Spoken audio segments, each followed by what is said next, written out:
live and direct from anywhere in the world. It's The Kelly Show with Dr. Kelly Mondesire. Hello and welcome back to The Kelly Show. Real people with real stories in real time. And of course, guess who? I'm Dr. Kelly Mondesire, your hostess with the mostest. And we are celebrating January as the season of giving back once again and continuous social impact. But I'm going to start the show today with a fun fact about me. Since I've moved down south, I've dealt with venomous snakes in the front yard, and now I've got wild boars at night in the backyard. So I don't know. Welcome to Jurassic Park here in South Carolina. But segue to today, I have an incredible guest on, but we're addressing social impact this month. And we have seen a great diaspora, a great migration of peoples from all nations moving due to, you want to call it climate warming, political upheaval, war, famine. For many different reasons, people have to move and they become homeless.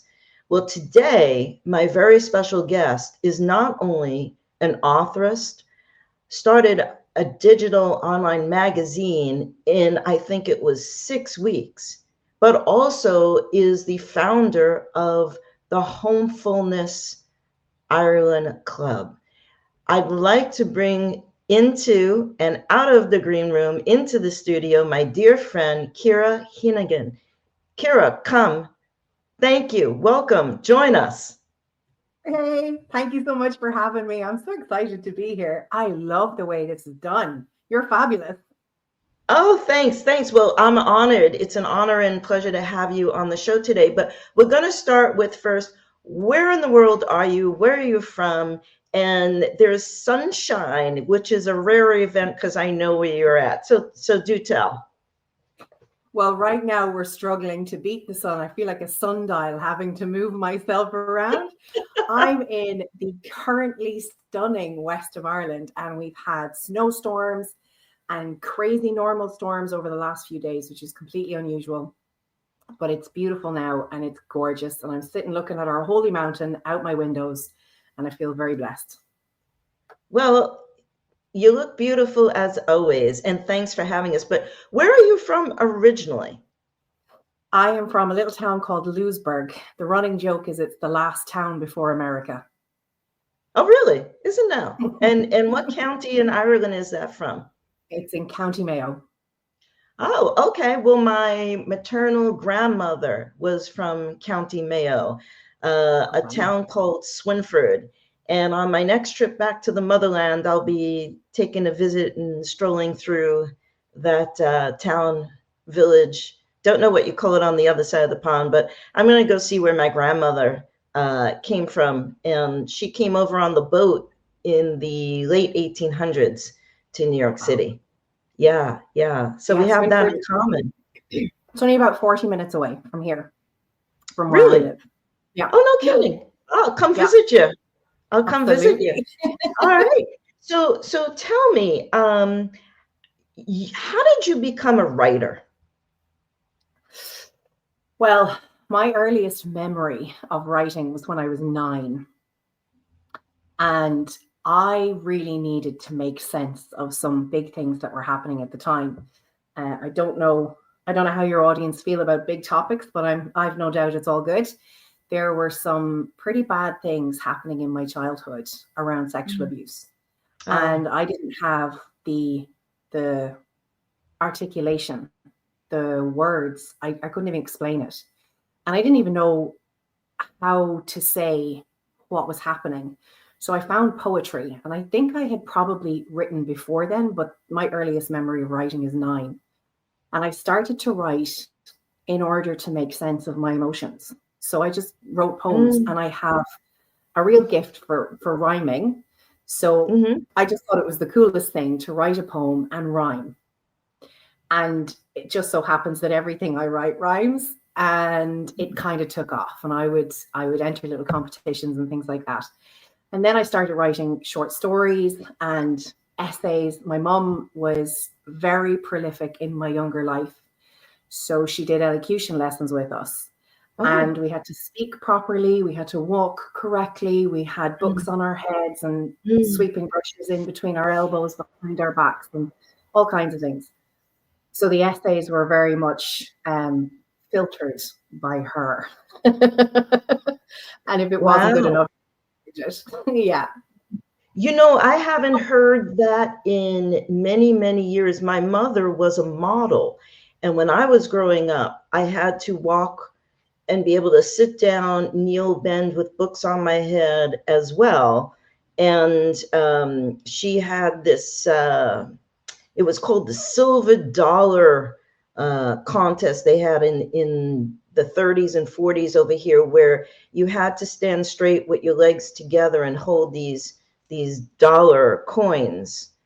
Yeah, I don't know about the elocution because my mother had a Brooklyn accent.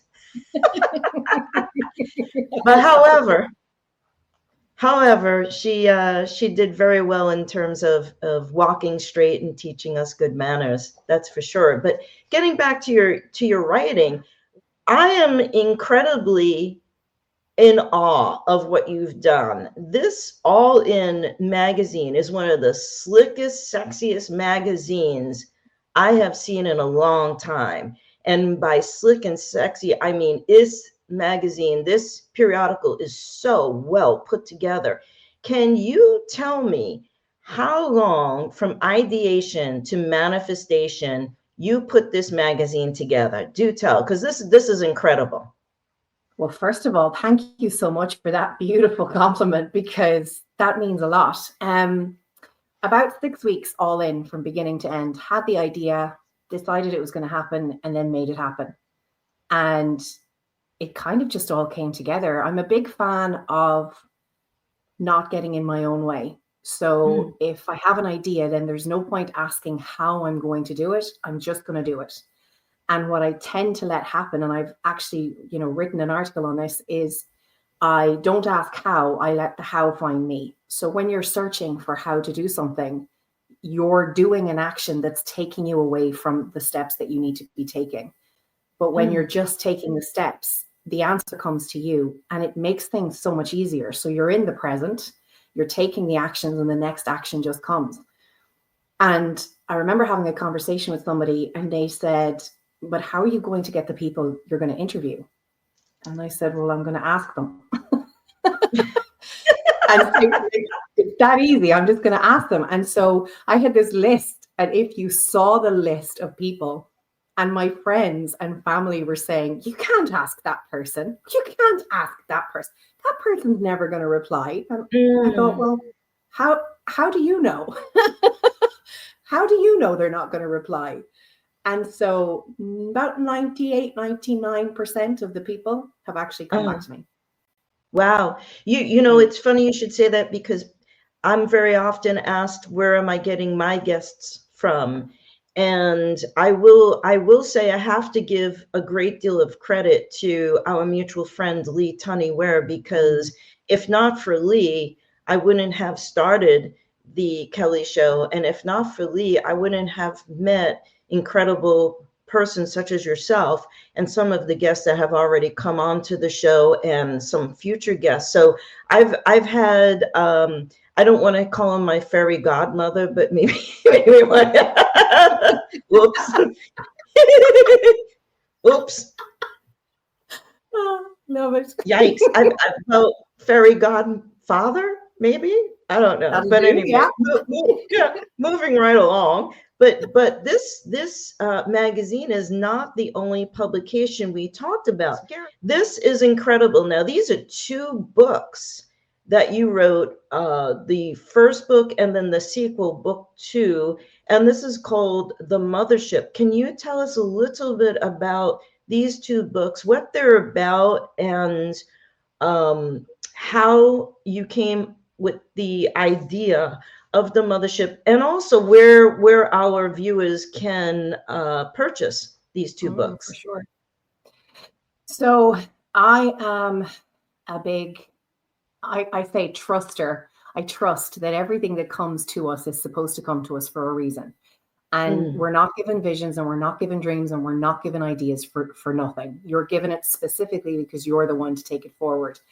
And I was sitting in bed in December of 2022, and what felt like the craziest experience of my life, a light opened up above me. There was no light there, and sent a white light of circular light down into the top of my head. And I felt like I was going through a beautiful mind moment.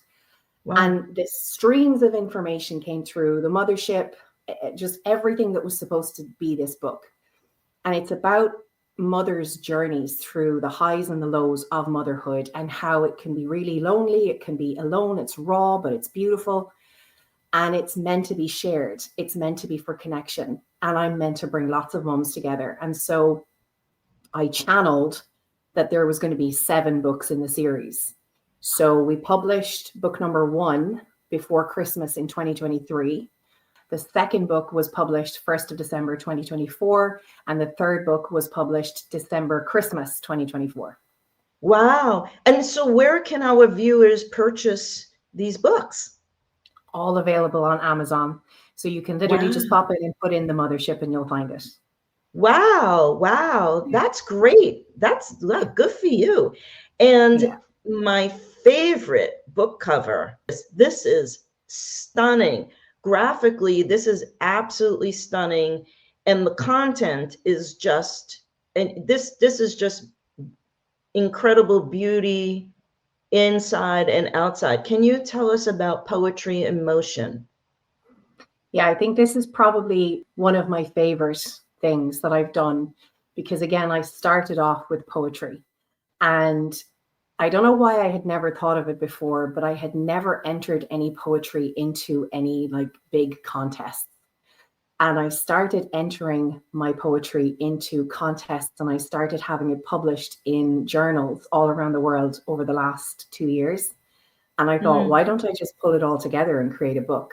And it was such a fun experience, finding the poems and all the different places that I'd saved them and putting them into the book. And the cover just felt like it was such a perfect cover to bring the whole thing together. So that's definitely a passion project for sure. Oh, this is absolutely stunning. Now, is this also available on Amazon? It is indeed. Yeah. Wow. Can I have an autographed copy when I come back to Ireland? I would love an autographed copy of this one.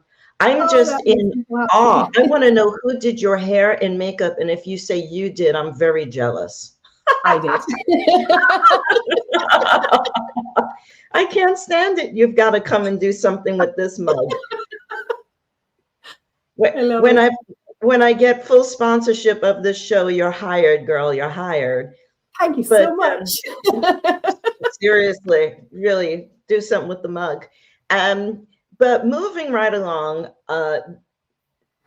we've talked off camera about a project you started, and I've been following this project, and it's very meaningful because there's so much migration of peoples all over the world for various different reasons. And we live in a really upsetting time right now. And I'll use the word upsetting because it upsets me.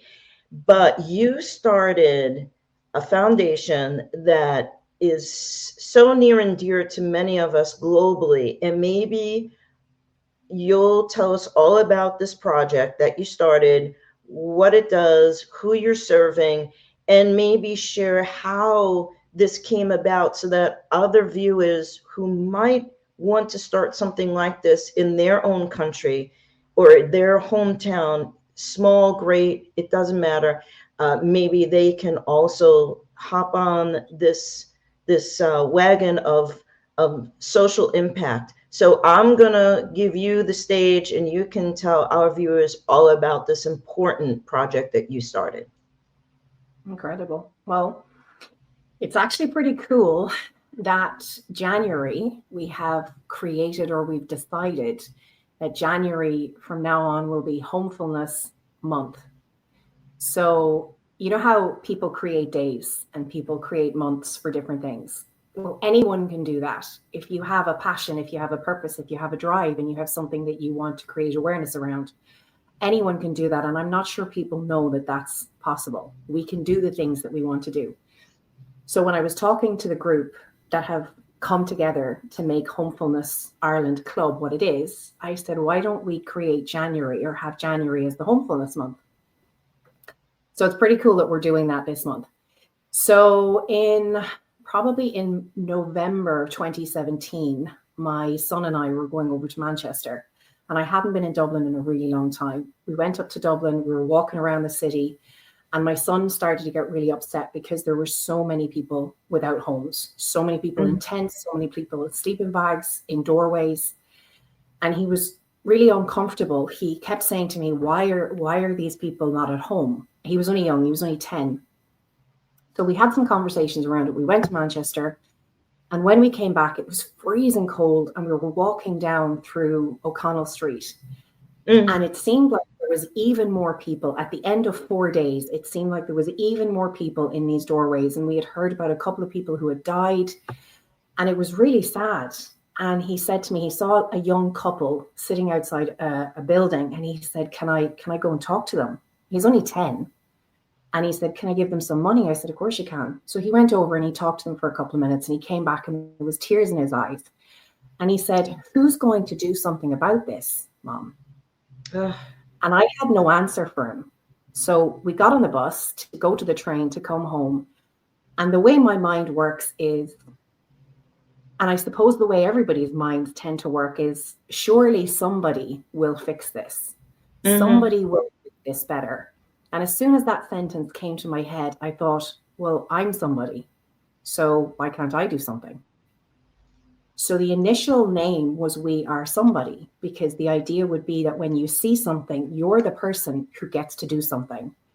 And we can't do anything by ourselves. You know, you can't change the world by yourself, but that's where collaboration comes in. So I got home and ruminated on it for 2 years until December 2019.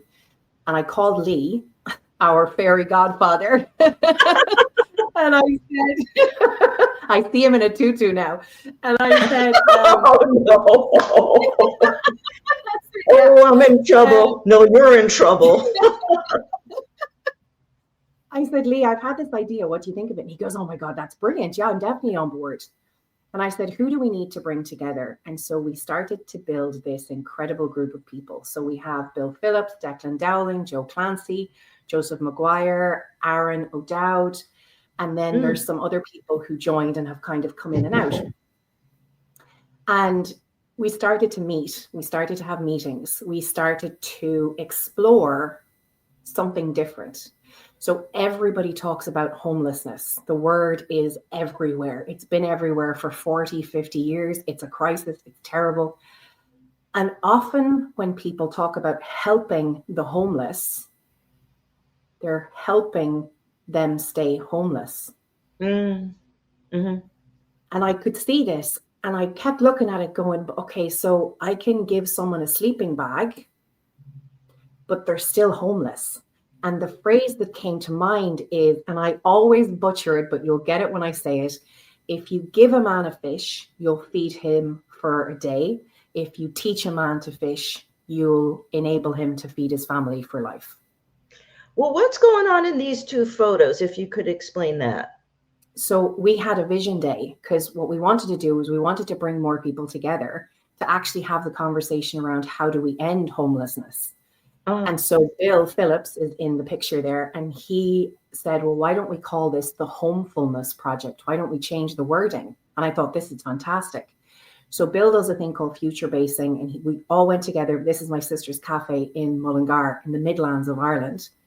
And we came together and we future based. So we thought about what could be possible, and we collated all this incredible information and all of these incredible ideas so that we could go away and we could extrapolate and take out all of the things that could potentially work.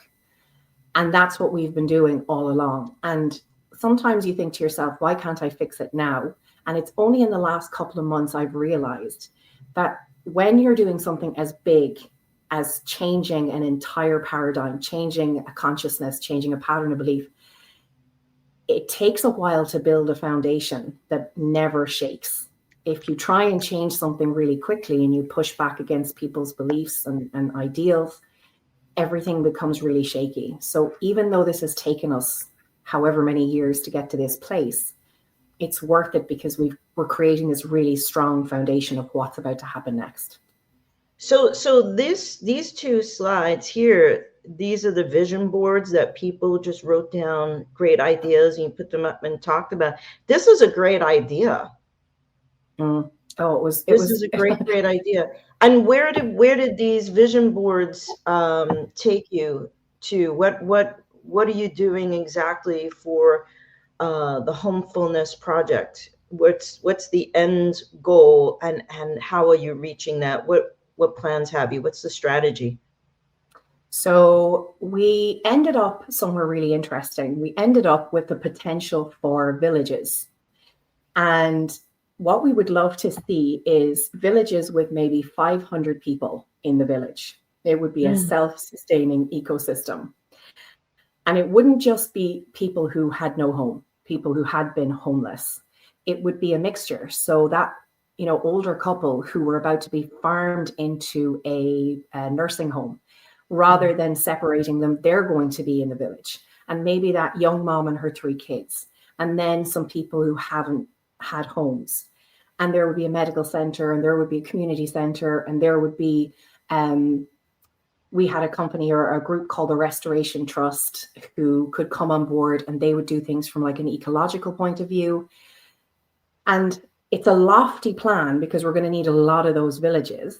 But at the same time, when the right people come on board a project and they see the vision and they don't go into the naysaying and, well, that's not going to work and that's not going to work, anything is possible. So we've seen all of the possibilities and now we just need to realize them. So we're at the stage where we're looking at what comes next. And I think right now we're at who comes next.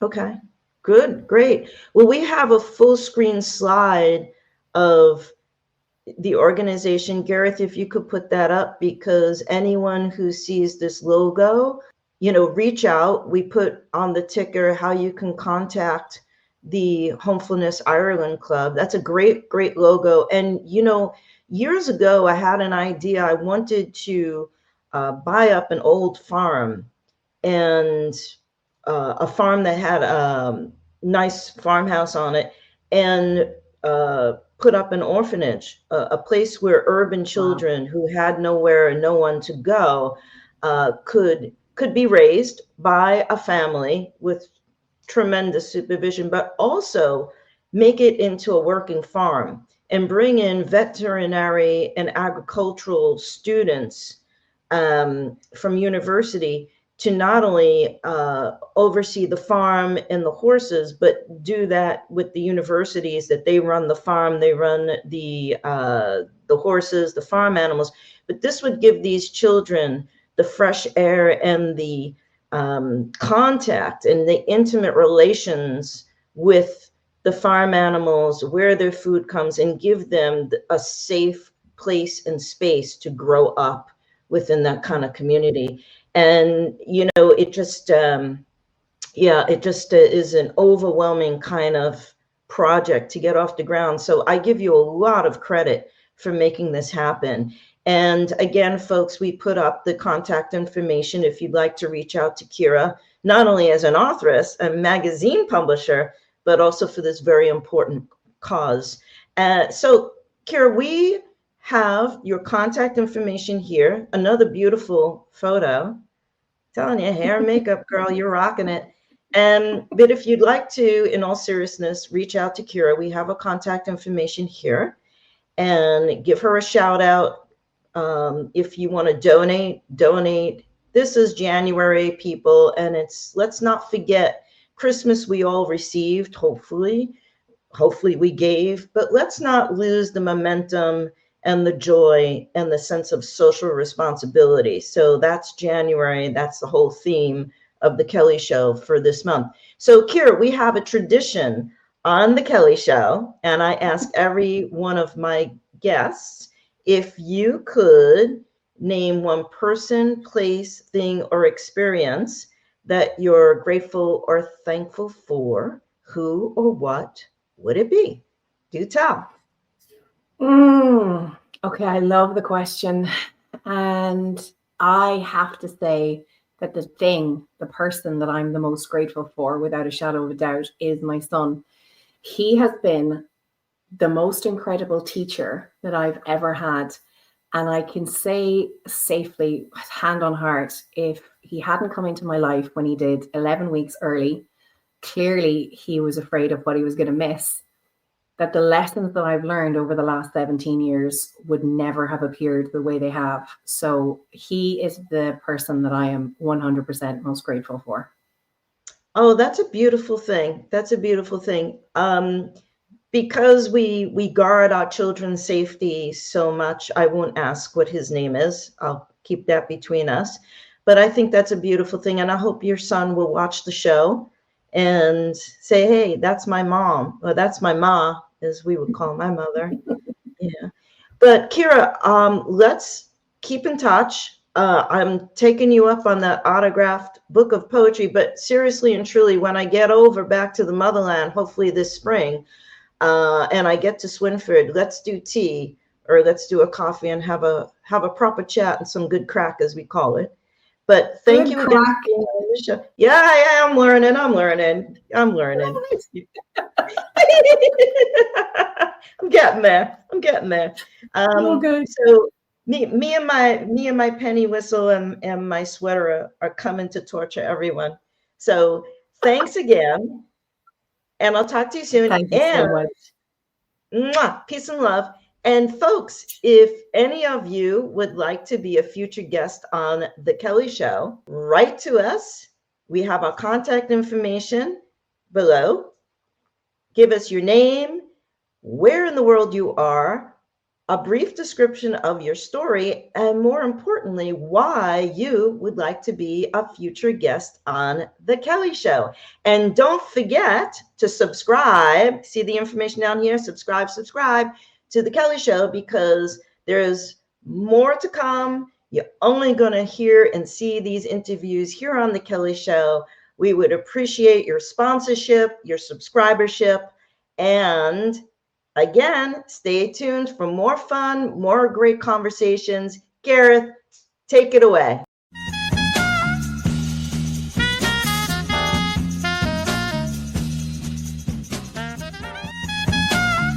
If you would like to be a guest on The Kelly Show, send us an email with your contact information, where in the world you are, and a brief description of the story you'd like to share today.